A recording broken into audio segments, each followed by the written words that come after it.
Hello, hope you're all well. Hope everyone's training hard. What's what's going on? I think if you're racing nationals in Britain, you're about 6 weeks out now, 5 weeks out. Feels like it's getting close.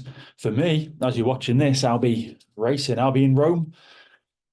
Hopefully, well, all going well. I'll be safely into the 100 fly final. I'll have done a monster PB in that heat, and everything will be gearing up to set something pretty good in that final. Training for me has gone pretty well. We did a bit of fast stuff Monday night, a bit of fast stuff Tuesday night. Kind of almost like remembering how to swim smooth fast fly. Because I think sometimes when you do a lot of race pace, you get caught up in trying to swim fast.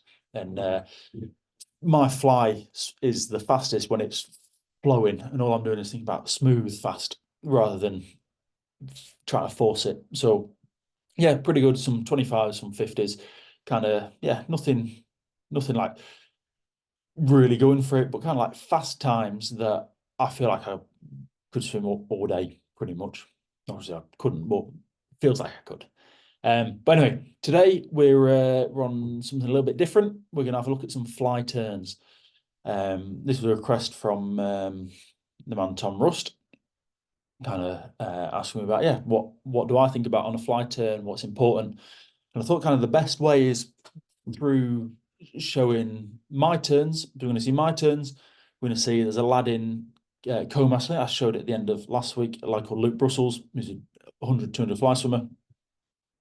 Very good swimmer, but his turns are shocking. So I've got a video of his turns during a just a normal training session. So he didn't know I was filming that. So it's quite a good, accurate representation of what he defaults to, especially when he's tired. But that's it. That is his default turn anyway. And then we've got like a series of drills where I take him through the drills and I'll kind of explain why. We've got some mix of some under the water shots, some over the water, so that we can see what he's doing on each particular drill. So let's get into that. So we start off, we're going to see my turns. So just going from a stroke in.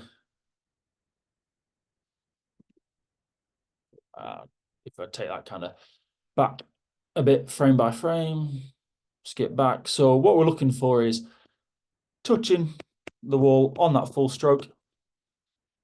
We want to keep the head as low as possible. So you can't even see here really that I'm getting the breath in. And that's what we want, because as soon as you pull up to get the breath, that's all that water then you're having to push back on. And if you're if you come up or if you push backwards, you've got all that speed in and you're trying to transfer it out. So I like in a fly turn to take that speed around rather than backwards. Think of it coming around, and then you can use that speed rather than fighting against it. Oh, whoops. Let's just skip to the end. Let's go through that again. So there, and then this arm comes over the top, gets in the streamline, and we're away. Nice pointed toes. So then I drifted out and came in and just stopped at the wall on this next one. We can kind of have a look at what that looks like.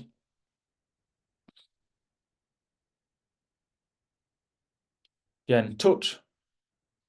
And that was a pretty deliberately pretty relaxed, because the fly turn has to be relaxed. If you're dead tense, you're not going to rotate quickly. So touch,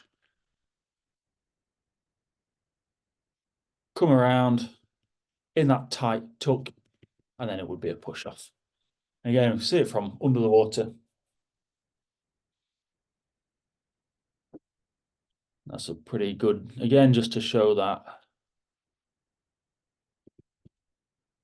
Come in,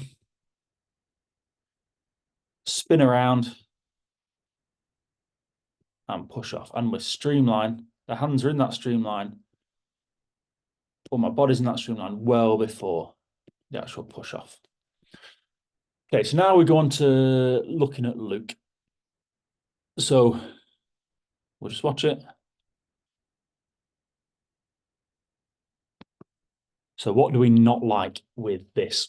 So there's a few things that we don't like. Once we skip back.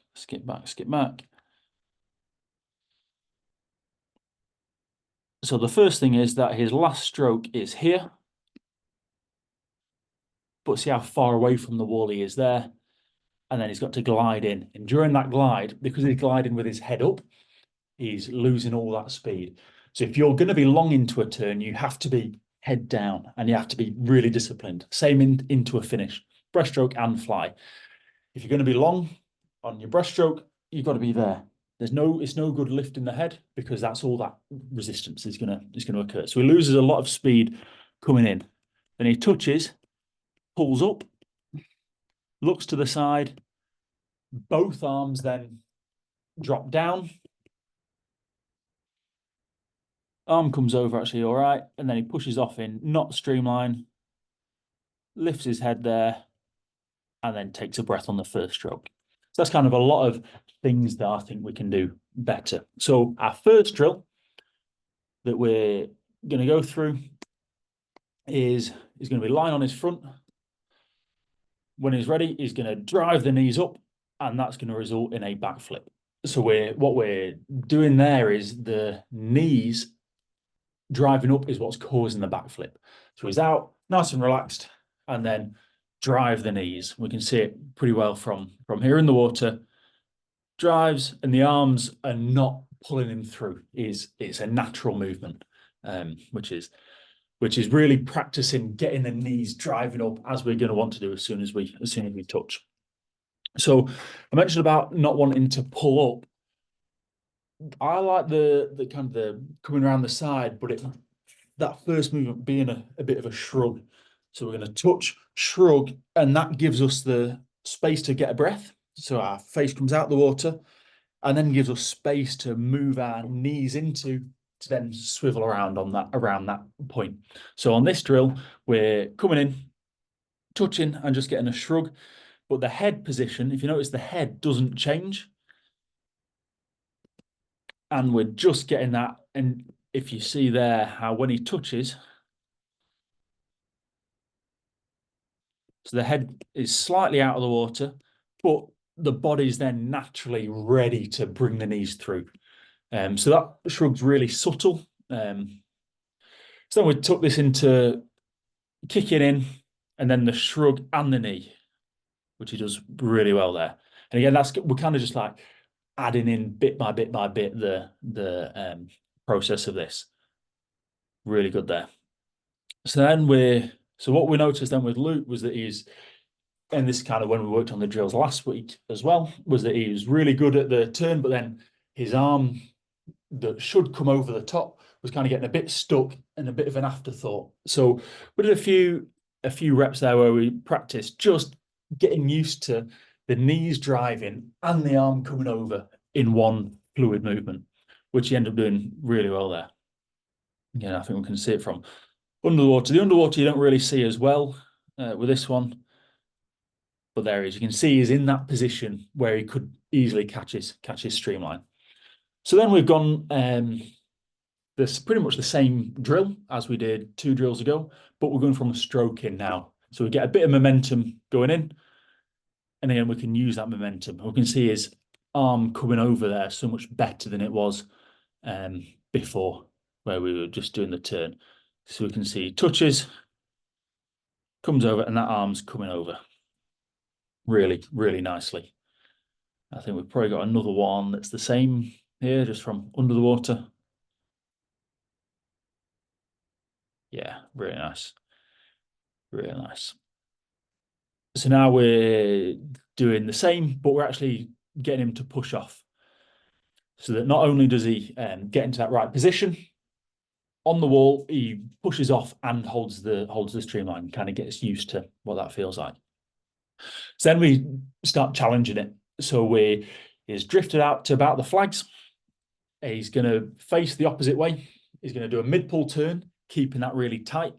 swim into the wall, have to adjust his stroke to land on a full stroke, then a turn and a push off. So this is a really good drill for getting the rotation in the mid pool, swimming in and having to adjust the stroke to spot the wall and then getting the turn off.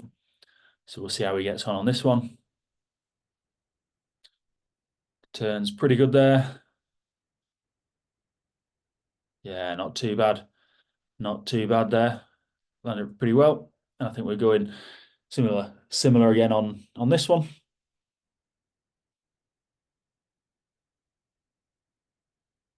Yeah, landed really well on the wall there. So this last one, I set him then even more of a challenge. And I said to him, let's go out to where you were at the flags, then close your eyes and scull for a few seconds, then turn, then open your eyes and swim in. So the reason we're doing that is that he has to adjust immediately on his stroke. He can't base it off where he's in the pool, where he's turning. He doesn't get any extra information apart from when he starts swimming. And again, he just puts it under so much pressure that it has to work on it. And I think we'll see in this one that it wasn't quite there. So he's got his eyes closed. You see him kind of going a bit wonky. And then his eyes are open and he's having to adjust. Probably could have done with an extra stroke there. But then around the wall, not too bad. So he's done really well there in that progression. But really the job for him now is to practice that in the training. So anyone can do a good turn like that when you're just practicing some drills. But his job and my job and your job as an athlete or as a coach, well, not as a coach, as an athlete, it's not the coach's job, is it? It's your job. It's your job then to put that into practice every time you do a turn. Every time Luke does a fly turn now, it's non-negotiable. He has to touch the wall, spot the wall on a full stroke, tuck up tight, push off in a tight streamline, and hit 4 fly kicks. And that's regardless. So he could be 2K into a best average fly set, doesn't matter. Those turns are non-negotiable. And he's bought into that really well. So he's in the squad below me. So when I've seen some of his training, is done well and been really conscious of that. So it's the kind of thing that for him, those turns being like they are in those videos compared to how they were at the start, that's the thing that's going to take him from a 210 to a 207, 206, 200 fly without him having to be any faster at swimming. And that's what we want. We want to be able to be fast without, he doesn't need to be any fitter, doesn't need to be any stronger, doesn't need to be any fitter. Did I say fitter already? I don't. He doesn't, but he doesn't have to have any other physical attributes. He just has to be alert and they have to be automatic. So yeah, I hope that's been useful for you. Hope you can then take that into your training, into your racing. You obviously got to practice it in the training to execute on race day. And next week will probably then be some videos from the Rome meet. But yeah, that's about it from me today. Thanks for watching, and I'll see you next time. Cheers.